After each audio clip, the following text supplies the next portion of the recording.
আসসালামু আলাইকুম। ওয়ালাইকুম আসসালাম রাহমাতুল্লাহ। ভাই এবার কিন্তু আমার চাচারে ভোটটা দিতে হইব।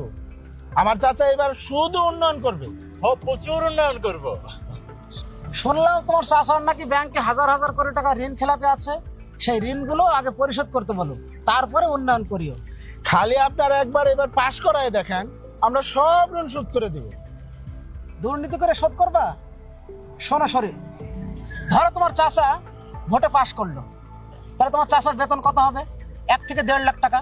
তো 1.5 লাখ হইলে বছরে 18 লাখ টাকা। তো 5 বছর ক্ষমতায় থাকলে 5 18 90 লাখ টাকা। মানে ধরে নাও তুমি 1 কোটি টাকা ইনকাম করতে পারবে।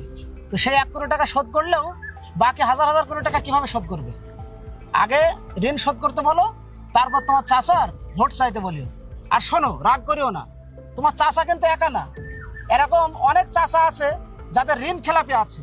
তো আমার মতো সচেতন মানুষ কি জেনে শুনে তাদের ভোট দিতে পারে? কখনোই জেনে শুনে তাদেরকে ভোট দিবে না। তোমার চাচাকে আগে পরিশুদ্ধ হইতে বলো, তারপরে জনগণের কাছে যাইতে বলো। দাঁড়ে দাঁড়ে যাও, দেখো মানুষ তোমার চাচাকে ভোট দিবে, এর আগে ভোট দিবে না। বুঝতে পারছো? এখন যাও।